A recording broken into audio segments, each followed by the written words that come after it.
Face It Friday. Today on Talk to Me, I'm having a conversation with my friend and mentor, Lisa Ducharme, the 15-minute results coach.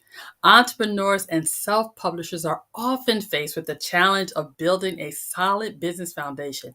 With so many ideals, strategies, and options available, getting lost in the noise and missing the fundamentals is easy. With a robust foundation, seeing consistent results or scaling your business is easier in the long run. In today's show, Lisa and I will define what foundation and mastery mean in the context of business. We'll discuss the importance of entrepreneurs establishing foundational mastery for their businesses. Be sure to take time to like, subscribe, and comment. Let's join the conversation. Hi, Lisa. Welcome to the show. Today, we're going to be discussing business foundation mastery. And I'm excited because you and I have these conversations a lot about the importance of businesses establishing solid foundations and mastering the skills that they need to make sure their business runs smoothly. So before we start the conversation, Lisa, I thought I'd start off by doing something I love to do, which is giving a definition. So here we go. What is a foundation? A foundation is a basic structure or groundwork on which something is built. For a business, a foundation may include a solid understanding of your target audience, your brand identity, and a plan for marketing and sales. It provides structure, stability, and a reference point for decision making and problem solving. I thought we'd start there with a foundation because I remember years ago, Lisa, how I became fascinated with foundations in general because I had no idea that a foundation had so many layers. That when a building was built, the architects had to make sure that the foundation was strong enough to support everything that we saw above.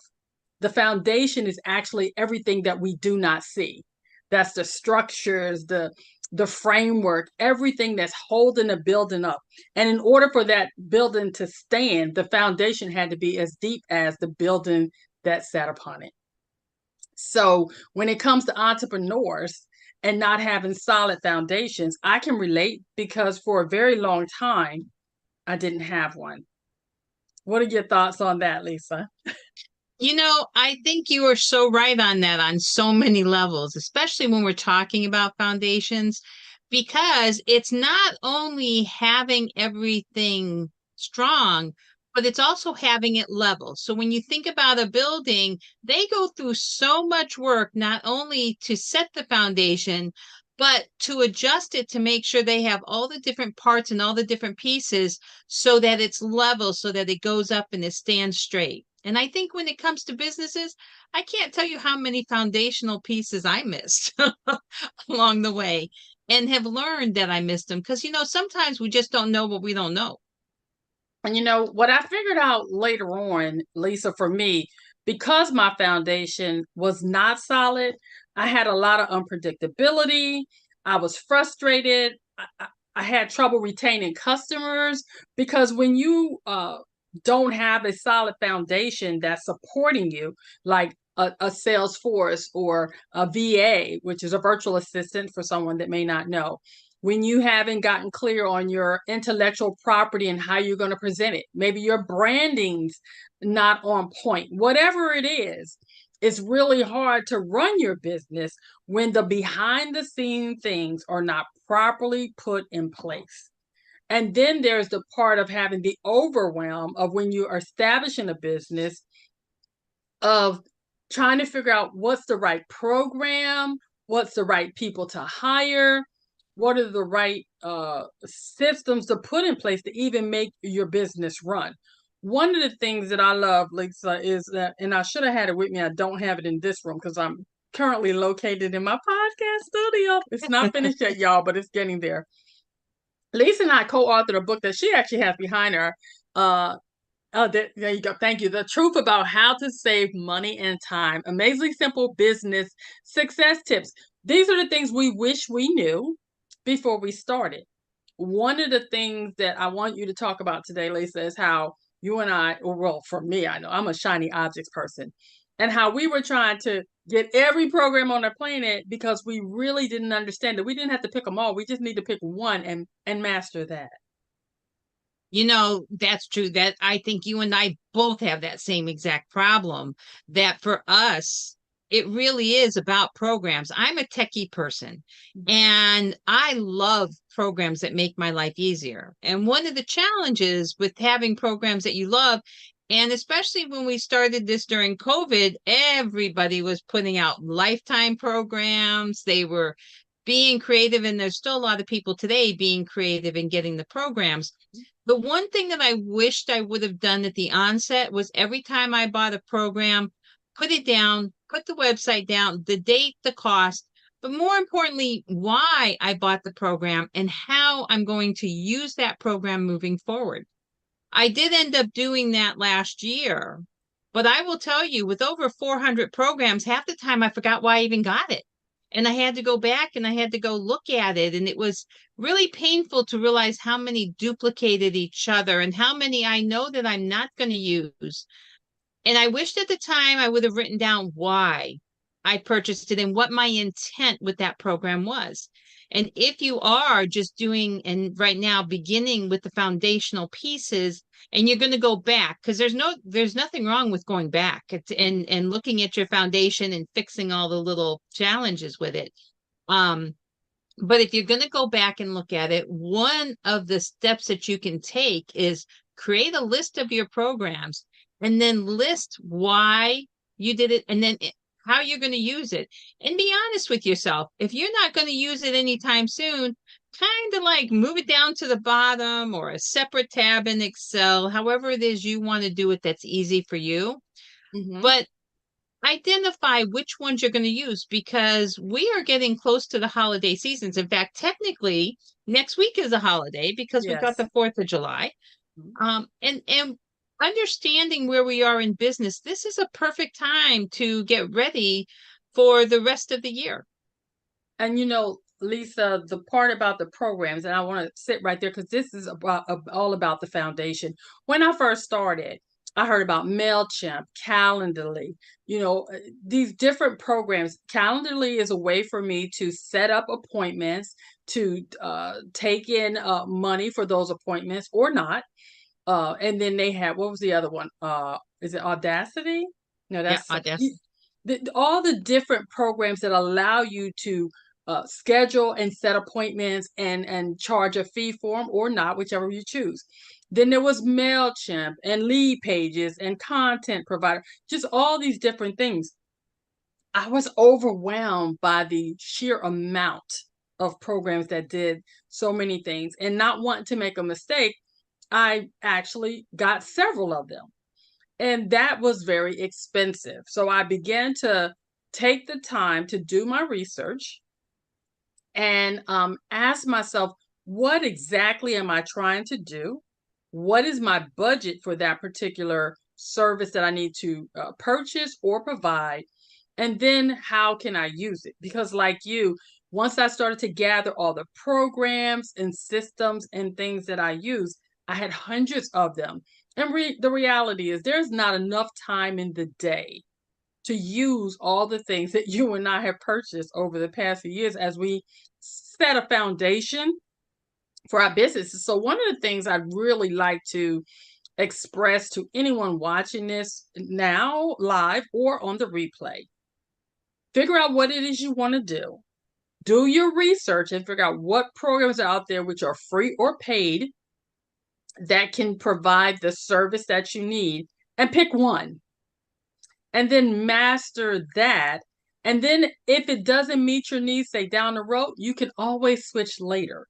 But getting a program and actually using it and not wasting money on something that you're never going to use is more practical. It will save you time and money and energy than buying several of the same thing only to find out that you are not using any of them. What are your thoughts on that, Lisa?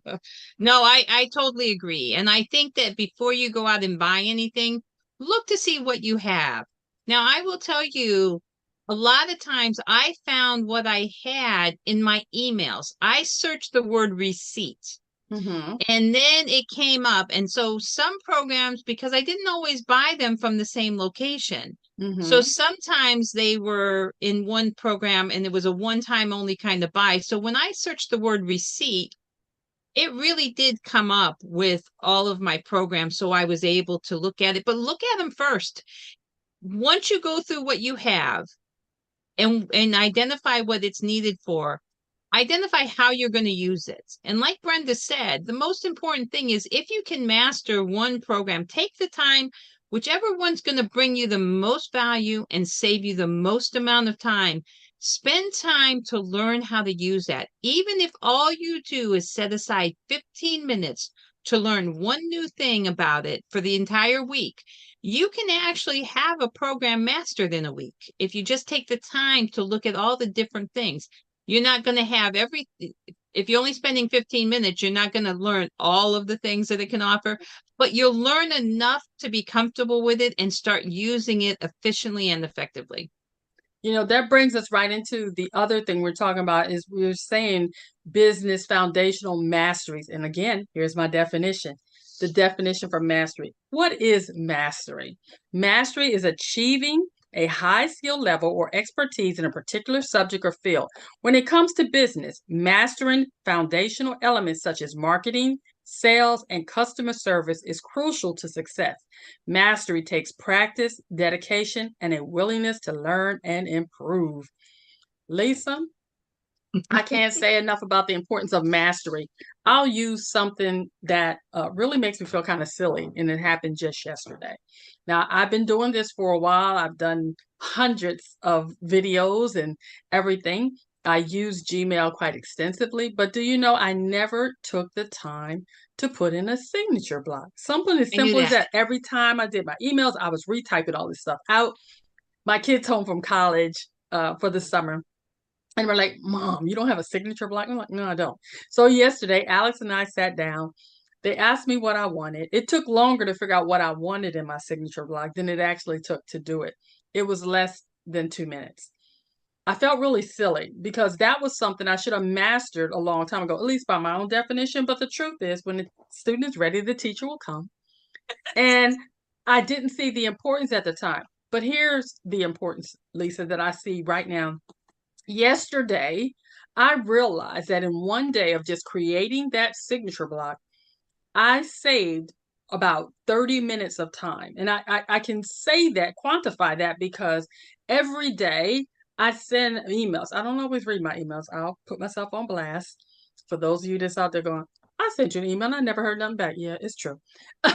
But each day after I do an email, when I actually send one out, I'm having to type in Brenda with gratitude, Brenda the solutionist, my information, my tagline, my logo, all this stuff.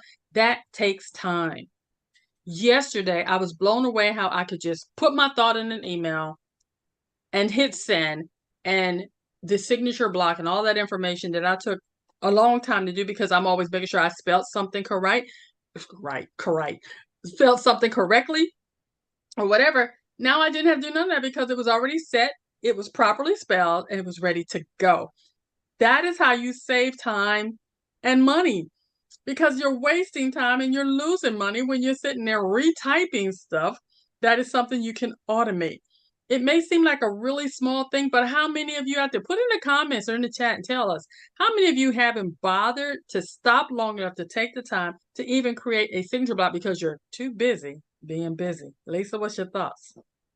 I agree. And, one of the things I can't stress enough with signature blocks is put links in there. I know that some people are like, well, no, I don't want to put a link because if they get it and they're not getting the version that can show the link itself, they're only getting the black and white version, then the reality is it really doesn't matter. They can copy and paste the link and it's completely okay. So if you are an author like Brenda is, then you're going to put your author's link in there. If your author's page, you definitely want to put your website in there. And if there's any social media links that you want to include, Brenda and I both have Linktree, so we just put Linktree so we don't have to have all those little icons with all the different things. But there's a wide variety of ways to do it, and you really want to make it look professional. and give the information so that even if people know who you are, I can't tell you how many times I'm going in and clicking Brenda the Solutionist when now I can just click on her signature block and it'll pop right up for me. It'll save you time. Plus, it will encourage people to actually go out and check out your website. And here's the thing, you mentioned Linktree. There are several things like 10K, and there are different programs that allow you to put all of your stuff in one place with one easy link to use. Linktree allows me to put in my passive income opportunity for people, my self-publishing opportunities, my coaching opportunities, my books that I sell, my Facebook, YouTube, all of that's in one place. So you click on that one thing and you can scroll down and see everything that I'm doing, which I think is pretty amazing. Again, that was one area that in the early beginning, I did master that. I know now I can easily click out links. When I have a special going on, I can pop something at the top that when somebody clicks on my link tree, I can get them to the very first thing I want. Or if they go to my link tree and they just want to see what I'm doing, they can scroll through and see all the things that I currently have to offer. So that's a valuable tool. It saves time and it also puts everything you have in one place. You can get to my website, everything, all from that one link. And you mentioned about it having to paste the URL. But the truth is, if you are using Gmail, even Yahoo, one of them, when you do your signature block, they have at the bottom, because my kids showed me this, so I know this, I feel like I'm an expert already. You just click on link and it will have the link placed in it. So they won't have to thing. You know, if you make it easier for people, they can get to it. It makes it a lot easier. So just click on link and they will make sure that that is an active link that people can press on in your signature page. But while we're on emails too, Lisa, one of the other things I discovered recently is that when you, a foundation of a business is when your finances and your level of business permits, you should switch to a professional email. I now have a professional email that I can use in addition to my Gmail account.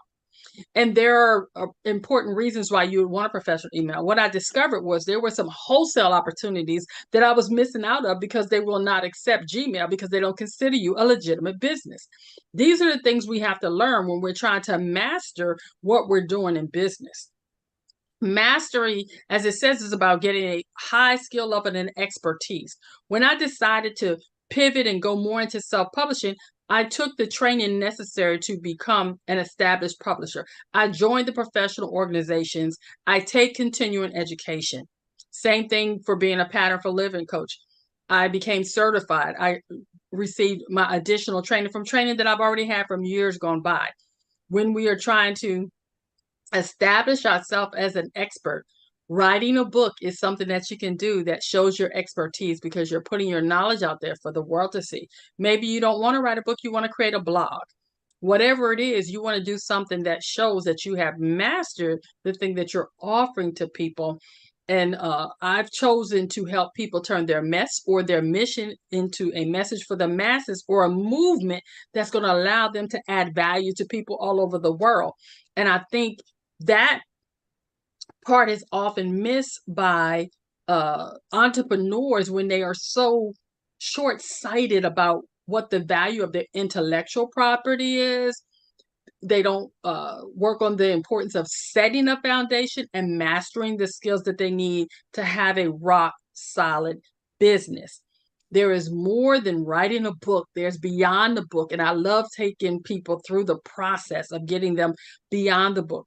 I love when people connect with you, Lisa, as a 15-minute results coach, and you teach them how to take action. All of that is part of business foundational mastery. And I'd really like to hear your thoughts on when you see entrepreneurs first starting out, what are some of the keys that you would say start here to set a rock solid foundation?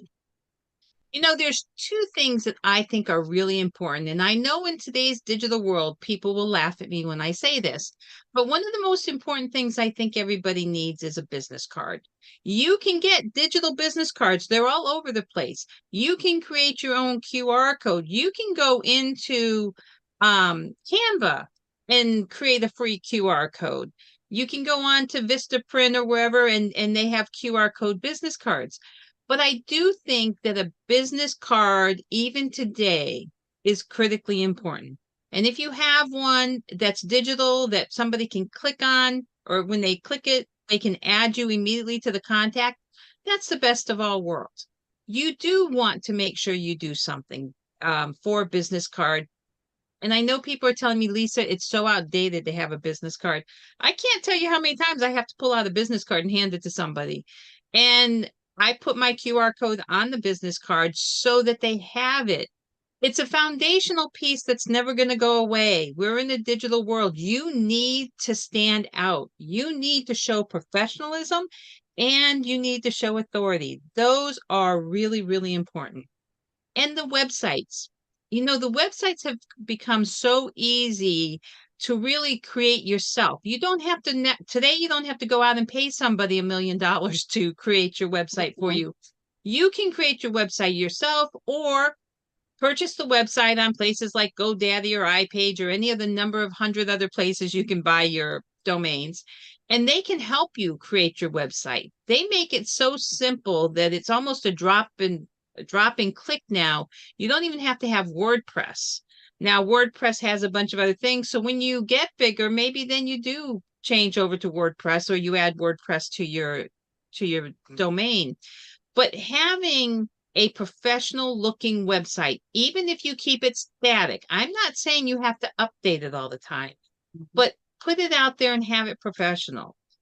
I also say if you choose not to have a website, because I'm going to use construction as an example, because a lot of construction companies say, look, I'm out doing work. Nobody's looking at my website. They're looking for something to show professionalism. So as a minimum, then create a LinkedIn business page that Mhm. has all your information on it. But you do need a presence online. Even our cybersecurity folks, it was funny. I was talking to a cybersecurity company the other day. He says, oh no, Lisa, I just do word of mouth. I don't put anything out there because I'm cybersecurity. I said, I can appreciate your cybersecurity, but I would also appreciate knowing that you are a subject matter expert and Mhm. not just worry about the word of mouth, because at some point the word of mouth is going to dry up. So if you had a presence to show your subject matter expertise by putting blogs out there, then you're helping the community, you're helping people, you're not just focusing on business. Because although business is what we get paid to do, we give away more than we actually to more people than we actually Absolutely. charge them. Hmm. So those would be, and then of course the social media profiles, because creating a social media page, you really have to have a good social media profile. That's important. And don't do what I do. I'm just putting it out there like Brenda doesn't read her emails. I have all these great social media posts I created for an entire year Hmm. that I have not posted yet. But I got Hmm. some really good social media. I will tell you, my profiles kick butt. I have a really good profile, Hmm. but I haven't put the social media out there. But I am going to. There's places I can schedule it, but I'm one of those people, even though scheduling is Hmm. easy, I'm one of those people that don't like to schedule, which is Yeah. really bad because I need to get over that little hyper thing. Yeah.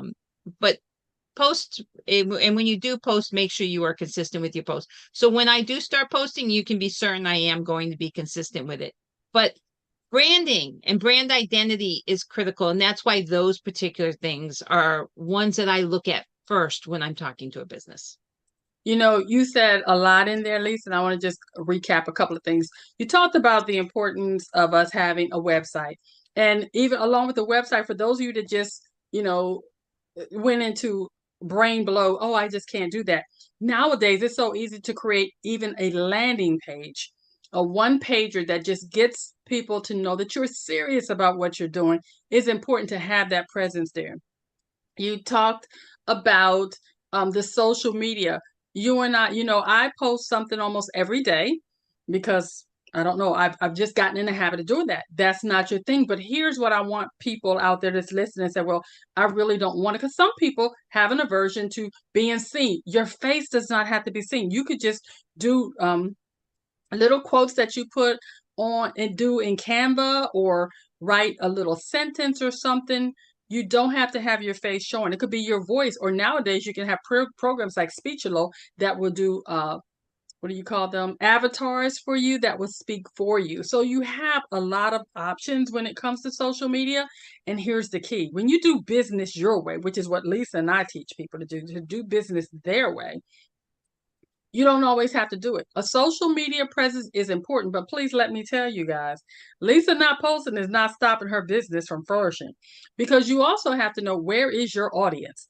You know, some people's audience is on Instagram, others are on Facebook, some are on LinkedIn, Twitter, or whatever it is. But once you set your sights on your target audience, you go to where your audience is. And I really want to stress, for someone that may be listening and trying to establish their business foundation, you don't have to be on all platforms. I wish someone had told me that when I first started, because I was so panicky, Lisa, thinking that I had to be everywhere. And the truth is, when Lisa told me about analytics, that's something you need to look up. There are analytics for all these social medias. I realized most of the stuff I was doing was a waste of my time and not a good investment on my time or my money. You'll hear the term ROI, return on investment, baby. Once I learned that, I was able to target my actions and my activity at a place that allowed me to really get the most bang for my buck, time and monetarily. So pick one platform when you start. It may be Facebook, because that's where your friends and family start. You start there, and then you branch out to Instagram or LinkedIn, or wherever it is you choose to set up your presence. You talked about establishing yourself as an expert in your branding. You got to be consistent. I tell you, one of the best things that ever happened to me, Lisa, was when I met Faith James. She talked about not being tore up in the street. She is the branding expert. And I'm gonna put information in the thing on how you contact her. She has a new program out there, and I'm gonna look that up, and I'm gonna put it inside of this here, because she has a new monthly program that is designed for people that want to get their branding on point. And I want people to know, if you sign up for it, it's going to be amazing. So we will get the correct information in here. The bottom line is, to set your foundation, it's about uh, brick by brick, piece by piece. It doesn't happen all at once. It will not happen all at night, all overnight. You have to take your time and build. But if you start with understanding something that we talk about, Lisa and I, start with your why. Why do you want to be in business in the first place? So Lisa and I do training and things like that. There'll be more about that later on down the road. We've talked a lot today about business foundations and everything, but I always like to ask people 5 questions. Lisa, you know them. You probably heard them say ad nauseam, and you're sick of hearing them. But for those of you that haven't, ask yourself, what do you want? Why do you want it? How does it benefit you? How does it benefit others? And what are you willing to do to get it? You need all of those questions answered to set a rock solid foundation. And if you need some help building that foundation, Lisa and I are here to support you. We're going to put our information at the bottom where you can reach in for us. Lisa, what are your final thoughts on building a foundation for your business and mastering what you do? Okay, so you're not going to like this, because there's 2 things that I think are critical for everybody to do without mastering it. Okay. 1, get your signature block in your email. That's not only beneficial to you, but make sure you have a call to action on that signature block.